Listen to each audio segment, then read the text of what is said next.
सपने उनके सच होते हैं जिनके सपनों में जान होती है, पंखों की ज़रूरत नहीं, हौसलों में उड़ान होती है। Welcome back to your channel dear student. 24 दिसंबर के करंट अफेयर की इस वीडियो में आपका स्वागत है। अजय सिंह द्वारा लिखा गया ये कोटेशन, कहने का ये मतलब है कि सपनों में आपके जान होना चाहिए और हौसलों में उड़ान, मतलब कि हौसला आपका बुलंद होना चाहिए। कल पता है कि आपको नेवी एसएसआर डबल ए का फाइनल मेरिट लिस्ट आया, जिसमें कि बहुत से बच्चे सेलेक्ट हुए हमारे इसी प्लेटफॉर्म से। कुछ लोगों ने कॉल किया, कुछ लोगों ने मैसेज किया, कुछ लोगों ने इंस्टाग्राम पे, कुछ लोगों ने कमेंट बॉक्स में बताया। बहुत ही बढ़िया फील हुआ। आपको एक बात बता दें कि जो मैं मेहनत करता हूँ आपके लिए, बस इसी दिन के लिए मेहनत करता हूँ ताकि आप मैसेज करके, कमेंट करके, फ़ोन करके बताएं कि सर मेरा सिलेक्शन हो गया। बस यही आपके मुंह से सुनने की वजह से इतना मैं लगा रहता हूं।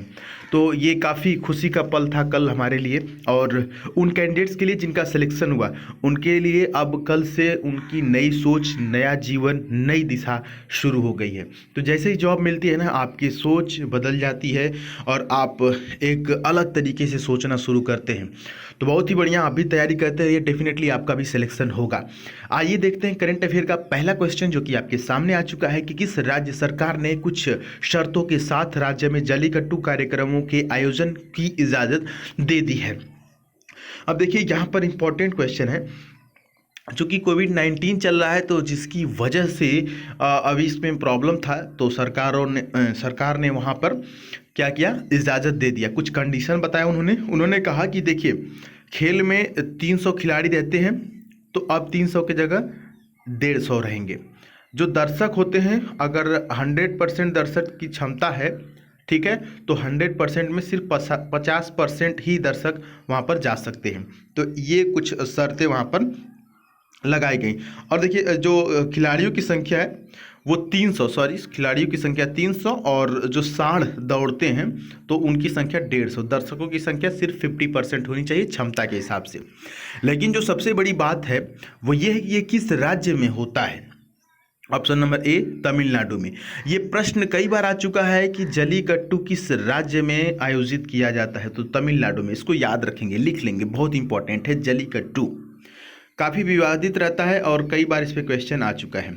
अगला है कि विश्व अल्पसंख्यक दिवस निम्न में से किस दिन मनाया जाता है, तो ये मनाया जाता है 18 दिसंबर को, यानी कि विश्व अल्पसंख्यक दिवस। ये 1992 से मनाया जा रहा है। 18 दिसंबर 1992 से संयुक्त राष्ट्र द्वारा यह बोला गया कि नहीं, ये विश्व स्तर पर अल्पसंख्यक दिवस मनाया जाएगा, और तभी से 18 दिसंबर को हर साल विश्व अल्पसंख्यक दिवस मनाया जाता है।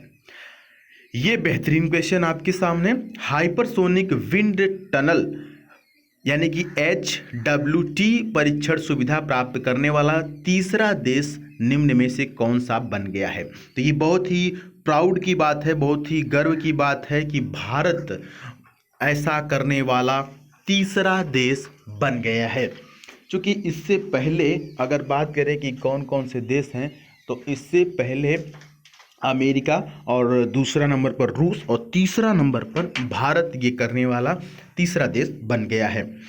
अब चलिए यहाँ पर एक चीज़ और बता दें कि रक्षा मंत्री कौन है। रक्षा मंत्री राजनाथ सिंह।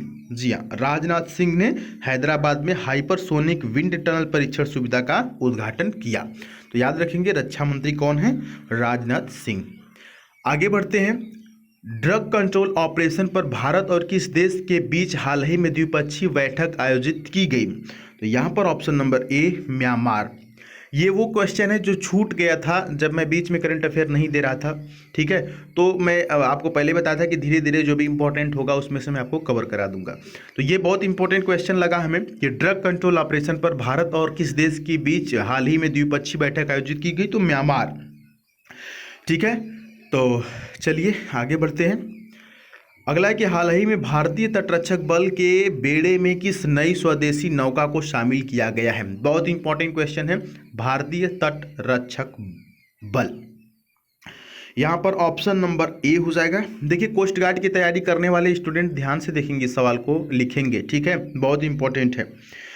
ए नंबर यहाँ पर सही हो जाएगा। इसे जखो बंदरगाह पर तैनात किया जाएगा और इसकी अधिकतम रफ्तार 80 किलोमीटर प्रति घंटा होगी। ठीक ना, इसकी अधिकतम रफ्तार कितनी होगी? 80 किलोमीटर प्रति घंटा। इसमें नेविगेशन, कम्युनिकेशन और नाइट विजन जैसे अत्याधुनिक उपकरण भी लगे हुए हैं। ठीक है, इंटरसेप्टर C-454, तो ये है नौका जो कि शामिल किया गया है भारतीय तटरक्षक के बेड़े में। तो आज के लिए इतने इंपॉर्टेंट क्वेश्चन, आप भी अपने कोटेशन लिख सकते हैं। और देखिए कई बार होता है कि आपके कोटेशन शामिल नहीं हो पाते हैं, क्योंकि एक बार में एक ही लिया जा सकता है, तो बिल्कुल घबराने की ज़रूरत नहीं है, आपका भी देर सवेर शामिल किया जाएगा। तो आप अपने जोश जुनून को कम मत करिए, जलवा जोश जुनून आप बरकरार रखिए और बेहतरीन ढंग से तैयारी कीजिए, क्योंकि आपका भी सिलेक्शन होगा, डेफिनेटली होगा। आपका डेडिकेशन दिख जाता है कि आप सिलेक्शन लेंगे कि नहीं लेंगे। तो डेडिकेशन दिखाइए, कमेंट बॉक्स में कमेंट कीजिए, वीडियो को लाइक कीजिए समझ में आया तो। मिलेंगे फिर अगली वीडियो में, तब तक के लिए जय हिंद, वंदे मातरम।